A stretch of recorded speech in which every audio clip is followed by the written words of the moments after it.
Hola amigos, ¿qué tal? Yo soy Raúl, sean bienvenidos al canal. Ha pasado un tiempo. Espero que hayan tenido un excelente fin de año y que estén teniendo un excelente inicio de año 2025 mientras grabo este video. Como se podrán imaginar por el título del video, esta va a ser una lista de las mejores lecturas de mi año 2024. Uno de los videos que más disfruto de hacer y uno que no podía dejar pasar para regresar a grabar videos en YouTube. En un video posterior les explicaré mejor lo que pienso hacer con el calendario, las subidas de video, aunque al final voy a terminar haciendo cualquier cosa como es mi estilo habitual. Antes de proseguir con el video, debo aclarar muy rápidamente que esta va a ser una lista totalmente subjetiva, aunque en la lista incluí varios criterios que para mí son importantes a la hora de escribir. Al final, la experiencia de lectura y la conexión personal con cada obra va a ser lo más importante. Dicho esto, este ha sido uno de mis mejores años lectores y fue súper complicado decidir hasta el final. Incluso ahora mismo podría hacer una lista y luego mañana decidir cambiar el orden de los puestos. Por lo que antes de comenzar con el top propiamente dicho, vamos a hacer algunas menciones honoríficas. Para comenzar con las menciones honoríficas, tenemos que hablar de Rebelión en la Granja, una de mis primeras lecturas del año, una de mis favoritas y que ya tiene reseña en el canal hace bastantes meses. En esta obra nos encontramos una fábula que satiriza los regímenes totalitarios a través de la historia de un grupo de animales de granja que, pues, se rebelan y terminan expulsando a los humanos de la granja y estableciendo un gobierno que comienza de una manera bastante utópica, pero pronto todo se va a ir descarriando. Para más detalles les voy a dejar la reseña por aquí arriba. La siguiente mención honorífica que les voy a hacer es El problema de los tres cuerpos, el inicio de trilogía de el autor chino Cixin Liu. Una obra de ciencia ficción dura, esto es con mucha ciencia involucrada, así que se puede hacer un poco denso, pero que a mí me pareció espectacular. El planteamiento de la obra es bastante poco convencional y terminó volándome la cabeza. Además de que soy un gran apasionado de temas científicos y físicos y tenía un gran interés en conocer literatura a la que no suelo estar expuesto, como por ejemplo la literatura china. Este fue un gran descubrimiento y ya siendo una saga de la que llevo 2 de 3 libros, les recomiendo mucho si son fanáticos de la ciencia ficción. La siguiente mención honorífica sería El aliento de los dioses de Brandon Sanderson, otra de mis primeras lecturas del año y una que disfruté muchísimo. Quizás una obra un tanto menor en la producción de Sanderson. Esta es una fantasía épica centrada más en la intriga política que en los combates, así que yo debatiría un poco ese adjetivo de épica. Y es una historia en la que tenemos en esencia a una princesa que, como parte de un matrimonio arreglado incluso antes de su nacimiento, debe mudarse a una ciudad súper importante regida por un dios, y mientras se muda a esta ciudad se verá inmiscuida en un montón de intrigas y engaños, un juego de tronos a la Sanderson, digamos, del que no sabemos si va a salir bien parada. De esta obra me gustó particularmente el sistema mágico basado en colores y en alientos, de ahí el título de la traducción en español, pero además me encantó, como nos debe encantar a todos los lectores, encontrar una referencia a este libro en mi lectura actual, Juramentada, tercera parte de la saga del Archivo de las Tormentas, la obra más importante de la bibliografía de Brandon Sanderson. La siguiente mención honorífica sería El color de la magia, primer libro en la saga Mundo Disco de Terry Pratchett, casualmente el autor favorito de Sanderson, y realmente con esta obra se ha convertido también en uno de los más interesantes para mí, porque aquí tenemos una obra corta de fantasía cómica que me resultó extremadamente divertida. No podía parar de reírme y de sorprenderme con las ocurrencias de Terry y cómo de un mundo aparentemente caótico y totalmente sin sentido logra construir una historia de una manera muy coherente y a la vez hacer guiños, referencias e incluso crítica social. Definitivamente una de las sagas a las que les voy a prestar más atención este año. Y finalmente, como última mención honorífica, tenemos El dios de los finales de Jacqueline Holland, otra de mis lecturas de inicio de año, que aunque al final no estará quizás entre las mejor valoradas de todo lo que he leído en el año, sí es una que me hizo disfrutar bastante en varios momentos y que siento que tiene un mérito especial por ser la novela debut de su autora, además de tener un enfoque que me pareció muy creativo. Pues tenemos la historia de una vampiresa que ha vivido alrededor de 200 años y que va a narrar esta historia en dos tiempos, un tiempo en su presente en el año 1984 y otro tiempo en su pasado desde su niñez hasta que terminó convertida en lo que es. Al hablar de vampiros probablemente piensen en historias de horror terror, fantásticas e incluso románticas, aunque este libro tiene un enfoque un poco diferente, un poco más literario, concentrándose en el peso de la inmortalidad, ese peso de la soledad, y eso me pareció muy interesante. Además, la prosa de la autora es muy bella y me gustaría continuarla leyendo. Ahora sí, vamos con el top 10. En el puesto número 10 de la lista tenemos la obra Y no quedó ninguno de Agatha Christie, un libro bien corto pero intenso y una de las obras más reconocidas de esta gran escritora de novelas de misterio, en la que un grupo de personajes aparentemente sin ninguna conexión entre ellos son citados por un hombre misterioso a su isla privada, de la que eventualmente se darán cuenta de que no pueden escapar. ¿Qué razones tendrá este hombre misterioso para reunir a este variopinto grupo en el mismo lugar y luego evitar su salida? Pues esta será la trama de la obra. Debo decir que al principio me había dejado algo indiferente e incluso confuso mientras nos presentan a cada personaje que va a tener participación en la novela, pero como gran autora que es, Agatha Christie supo reponerse y me entregó una trama trepidante, llena de giros y suspenso, donde todos los personajes tienen secretos y no puedes confiar en nadie, llevándote incluso a analizar cada pequeñito detalle a ver si eres capaz de resolver este entuerto. En el puesto número 9 tenemos al libro más corto de toda la lista, y es que hablamos de un relato, y este relato es El ruletista del autor rumano Mircea Cărtărescu, la historia de una obsesión, la historia de mi obsesión con Mircea Cărtărescu tras leerlo finalmente, habiéndolo visto recomendado por muchísimos booktubers a los que le tengo muchísima confianza, y no me ha decepcionado. En esta historia contada desde el punto de vista no del ruletista, este personaje del que se nos va a hablar, sino de alguien que lo conoció, veremos el ascenso y la caída de este personaje que se hizo exitoso entre los bajos fondos rumanos por su habilidad para jugar a la ruleta rusa y nunca perder. Pero realmente lo interesante de esta obra aparentemente tan simple y de hecho corta es la forma en que Mircea nos narra la historia, con una prosa bellísima, sumamente medida, con muchísimos simbolismos y cargada de una potencia extraordinaria que a mí particularmente me dejó muy impresionado y enamorado del autor, con la mente atiborrada de posibles interpretaciones de cada frase, cada párrafo e incluso del final de la obra, por lo cual es uno de los autores a seguir sin duda para mí en este 2025. En el puesto número 8 tenemos a Momo de Michael Ende, un librito que tenía bastante tiempo pendiente, ya que una de mis mejores amigas es pero muy fan a Michael Ende y a sus libros, y me lo había recomendado, además de que yo, siendo muy pequeño y ya no recordando mucho, había visto la adaptación animada de esta obra. ¿Pero de qué va Momo? Pues Momo, nuestra niña protagonista, se va a enfrentar en este libro a unos seres conocidos como los hombres grises, unas misteriosas criaturas de forma humanoide que embaucan a los hombres para conseguir robarles su tiempo, objetivo que Momo intentará, con la ayuda de algunos otros personajes muy variopintos también, impedir. Esta es una obra aparentemente infantil, y digo aparentemente porque la reflexión que nos deja en el fondo es muy adulta. Incluso me atrevería a decir que tiene dos niveles de lectura bastante diferenciados. En un primer nivel tendríamos una lectura muy simple, entretenida, muy amena y muy tierna sobre el triunfo del bien contra el mal, aunque en una lectura mucho más profunda, y creo que el verdadero sentido de la obra está en una interrogante, y esta sería: ¿cuánto vale realmente nuestro tiempo? Incluso nos va a llevar a plantearnos si cada cosa que hacemos debería tener una función o una utilidad en esta sociedad moderna, un tema que se ha tocado antes en literatura, por ejemplo con Bartleby el escribiente de Herman Melville,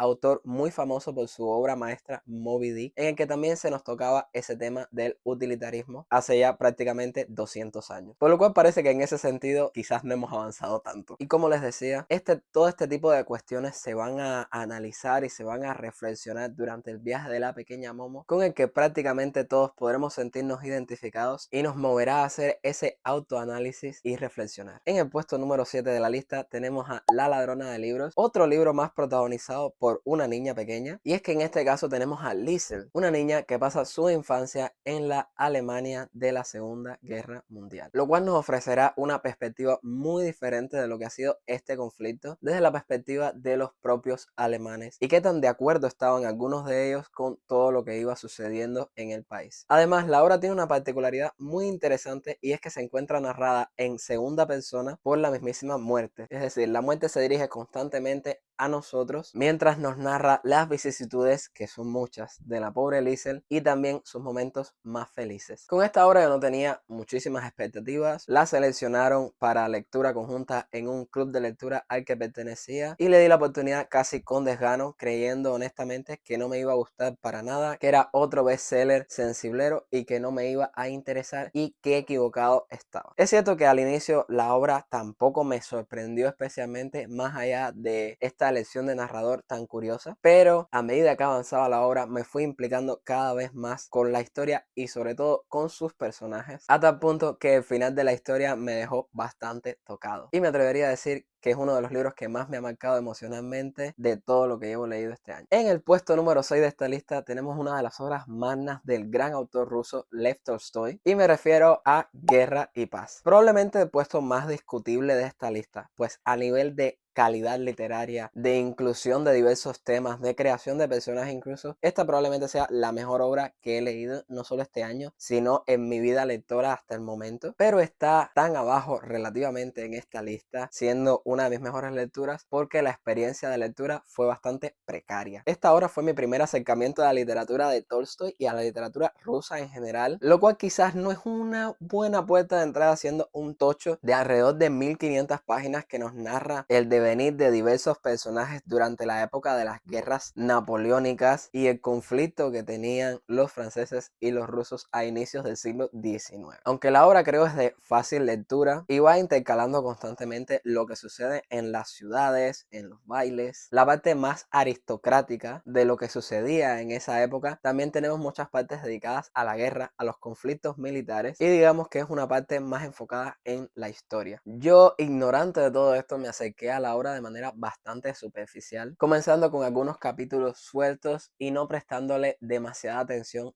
al inicio, lo cual me pesó a posteriori, ya que el tiempo de lectura de esta obra ha sido uno de los más largos que he tenido nunca, ya que se prolongó más de 3 meses, entre los cuales tuve momentos de sufrir muchísimo, aunque por supuesto también tuve momentos de disfrutar muchísimo de la obra y estar muy enganchado, lo cual siento que es probablemente más culpa mía que del buen Tolstoy, aunque este autor también tuvo a bien hacer algunas decisiones cuestionables luego de hacer un libro de más de 1000 páginas, como incluir en su obra un epílogo con capítulos, una cosa que yo jamás había visto. Aún así, esta es una obra que merece una relectura que haré eventualmente, y me parece sin duda una obra maestra de la literatura rusa, de la obra de Tolstoy y de la literatura en general, que si tienen la oportunidad deberían leer sin duda. En el puesto número 5 tenemos It de Stephen King, una de las obras maestras de uno de mis escritores favoritos, y otra obra que me sorprendió muchísimo, ya que quizás como la mayoría de los que vean este video tenía entendido que esta era una obra de terror muy clásica sobre un payaso que es capaz de ahondar en los más profundos miedos y de un grupo de niños que decide plantarle cara a este ser, no una vez sino 2 veces incluso, pero estaba muy equivocado, ya que diría que el fuerte de It ni siquiera es el terror, sino que es todos los temas que llega a tratar usándolo como excusa. El principal y más importante de todos ellos, la amistad, y cómo esta nos ayuda a superar obstáculos que serían imposibles solo con nuestras propias fuerzas. Además, por supuesto, de ahondar en los orígenes del miedo, en lo profundo que puede llegar a ser y en qué nos puede provocar hacer este mismo miedo, cómo reaccionamos a él. Incluso encontraremos una parte social muy interesante en la que se toca de manera bastante directa el tema del racismo y que va a resultar vital para la historia, lo cual me pareció un agregado que enriqueció muchísimo la obra y que le agregó bastante diversidad. La obra además posee cierta complejidad, ya que además de ser un tocho de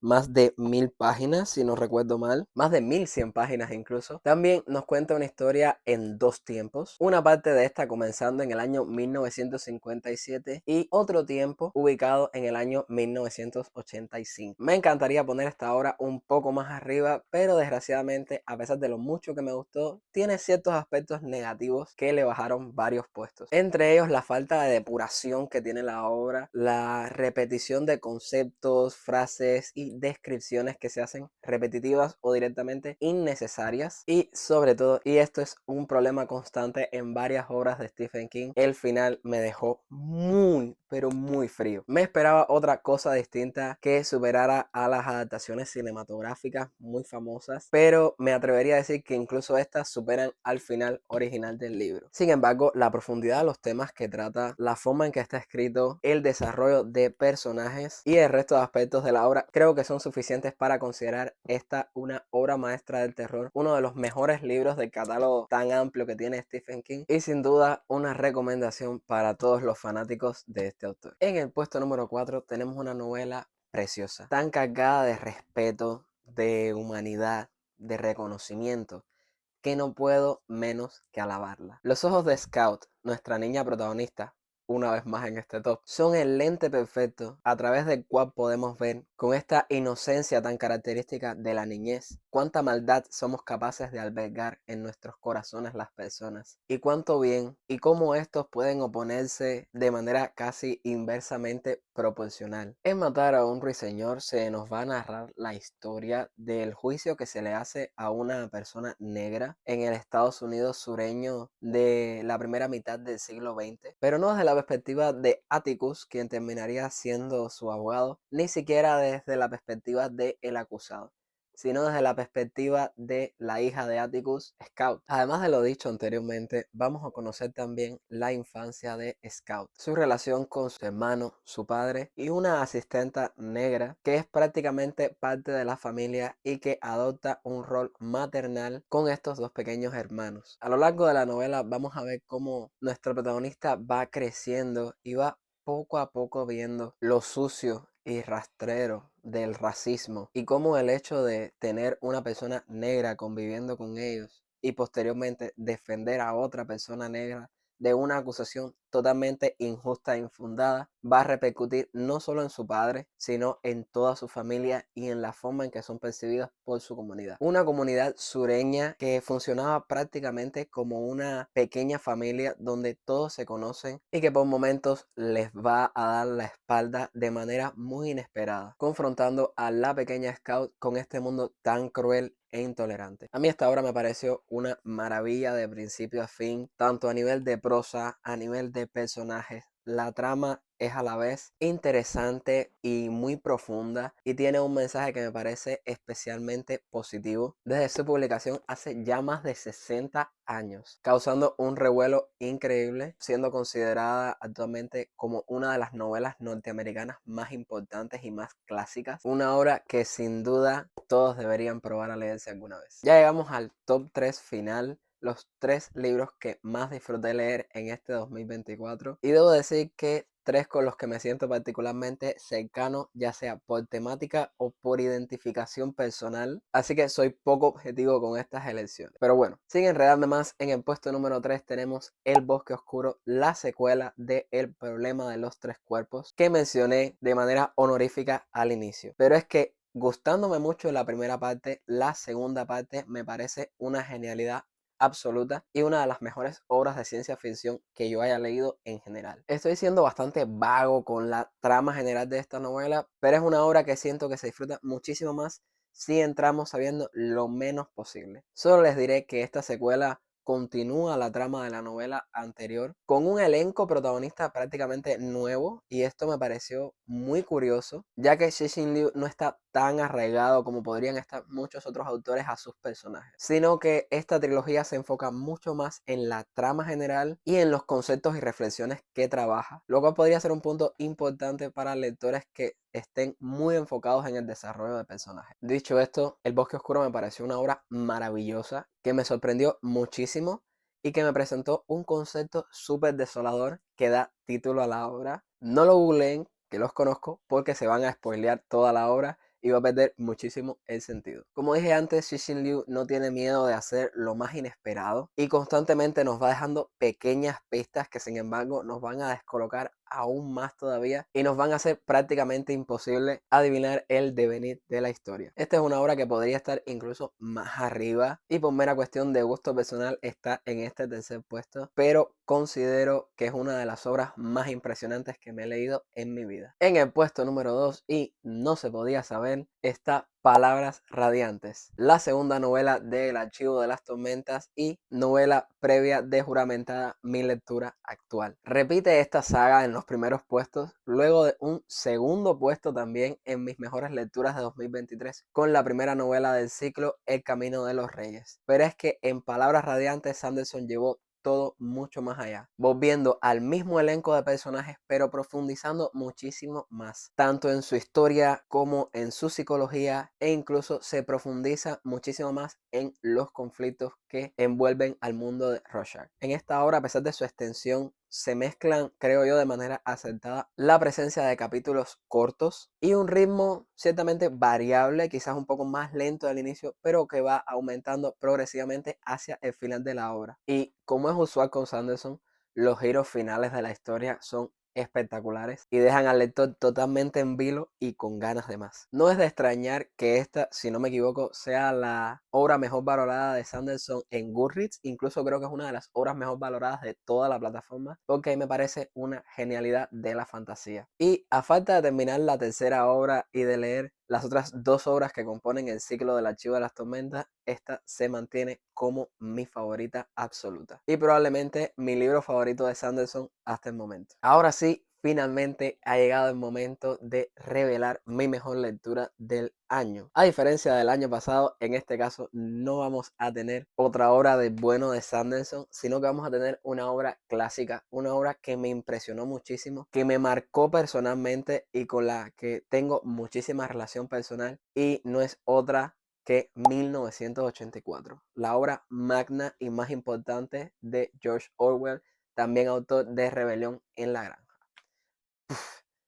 ¿Qué podemos decir de 1984? Yo sabía ya que Orwell era un maestro diseccionando cada componente que conforma un régimen dictatorial luego de la lectura de Rebelión en la Granja. Pero es que en esta obra tomó todo eso y lo llevó varios pasos más allá. La historia de Winston Smith, este personaje de poca importancia que trabaja reescribiendo noticias en el Ministerio de la Verdad y que es solamente un engranaje más de toda la maquinaria que encontraremos en esta obra, empieza a cuestionarse cada vez más su realidad. El viaje que hará Winston de ser un personaje mediocre, sumiso al sistema, a través de todos estos cuestionamientos y dónde lo terminarán llevando, me pareció espectacular. Pero no es lo único. En esta obra tan atmosférica, somos capaces de percibir de manera directa la opresión de los habitantes de Londres, una manera que me parece espeluznante, gracias a la maestría que tuvo Orwell para retratarlo. Y como creo que dije ya en la reseña de Rebelión en la Granja, si han tenido que sufrir en carne propia, como es mi caso, el efecto de lo que representa un régimen dictatorial, se van a sentir muy identificados con esta obra. Un clásico indiscutible de la literatura distópica y desde su lectura